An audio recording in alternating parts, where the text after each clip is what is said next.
Libras, welcome to your July of 2016 Sidereal Astrology forecast. I'm Athen, and this is for Sidereal Astrology. If you are new to the channel, be sure to check out the link down below because the signs are different. All right, so Libra, this month we're going to talk about the most important astrological events in this video. If you do want a more specific look, do check your weeklies where I go into the specific aspects of these planets. But we are going to talk about the big picture in terms of what I think you can cultivate with the lunar cycle, and also where the shift of focus and attention will be this month. So starting with the 4th, we have a new moon in Gemini, which is your 9th house. So a new beginning here at the beginning of the month, and a bit of this lowering of energy, this receptive energy, about where you can tap into that adventurous spirit in life. And this could be adventures such as through nature, through travel, that kind of a thing. But if it's more internalized, it could be through philosophical studies or spirituality, anything that opens up your mind. So new beginnings with that, and this will be for the next 30 days in this lunar cycle, but also for the next 6 months to a year with that solar cycle as well. So that's the beginning, a bit of this lowering energy. Now, one thing I want to say about this month, though, is that Mars is direct.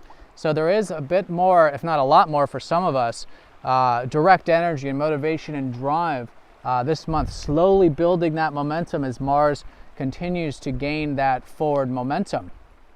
And a lot of this was through this reflection you've been doing about yourself, because Mars has been in your sign, your first house, retrograde. So there's this rethinking about what motivates you in life. What are your goals? What are your ambitions? How you can be independent, how you can be direct in your life perhaps as well. So with that shift that happened at the end of last month in June, that energy is continuing to move forward this month. So as a backdrop to, although it is a receptive beginning to the month, there is this building of momentum and energy. And I think for you to assert yourself, to be independent, and pursue some of these motivations in your life. So that's going to be that Mars energy. Now in terms of the 8th, we have Venus, your ruler, going into Cancer, which is your 10th house, followed by Mercury on the 11th and the Sun on the 17th. The 10th house is about career. The 10th house is about your productive life.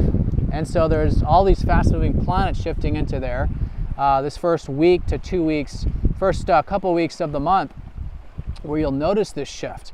And although things are still cultivating with the expansive view, I think you'll find that you're thinking more about or pursuing more the career or the productive life.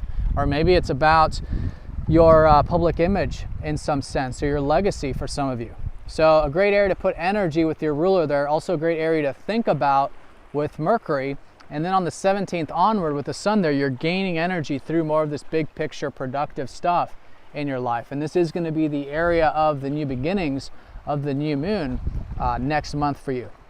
Now on the 17th as well, Mars will be trining up to Chiron. So there is some healing taking place with a lot of this motivation that I was talking about moving forward. And there will be a lot of this, I think, more forward-moving energy by the 17th anyways with the lunar cycle.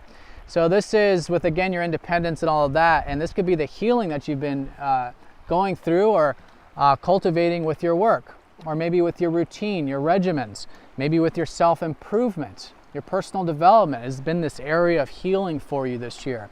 So very supportive with that. You could be feeling healed with, again, that confidence, assertiveness, and also with those daily activities around the 17th. Now on the 19th, we have a full moon, and this is going to be in Sagittarius, which is also about that expansive energy.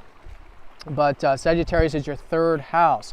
So this is the house of becoming aware of the fact that our minds are so powerful. You know, this is the house of the mind. It's also the house of communication. So first of all, you've already had a full moon here last month. We had 2 full moons in Sagittarius. So there's this continued awareness of the mind, continued awareness of the importance of learning, of reading, of sharing, communicating. And anything that you have been involved with lately could be coming to this high point with this, but even things over the past 6 months, if it's been studies for some of you doing some of that reading or teaching yourself or communicating, whatever it is, a lot of this coming to the forefront. So it's a good time to do a status check, see how things are unfolding in this area. How are the communications? How is your mind, in the sense that, again, our minds are so powerful, and that, you know, the labels and the things that we attribute, the concepts we attribute to things really does determine our experiences. And an example of this is like good or bad, you know, that kind of a thing is the mind projection. And what we project onto it can help us see more of the possibilities and, you know, change that meaning into a way that is in alignment with our centeredness, that awareness of being present with the mind. So anyways, that's one way of working with it. But again, I think just doing some of that reading, writing, etc.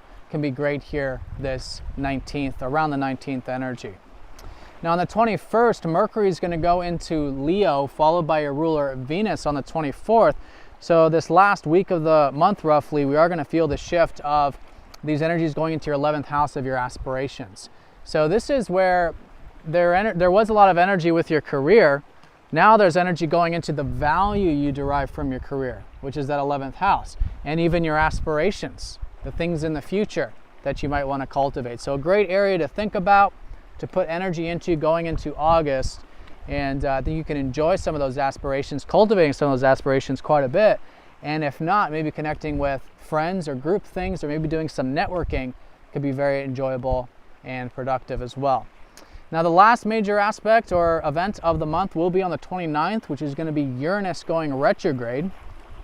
And this is going to be in that 6th house. So now you guys are going through this re-examination, this reevaluation of the routine, of the regimens, of the work, daily activities, whatever that is for you, and particularly where you can have more freedom in your life here. Because Uranus has been showing you over many years how to have this freedom with your daily activities. And that can be very liberating. So this new shift, this new understanding, taking you into August with that. All right, Libras, so I hope you guys have a fantastic month. Thank you for watching, and I'll see you all next month.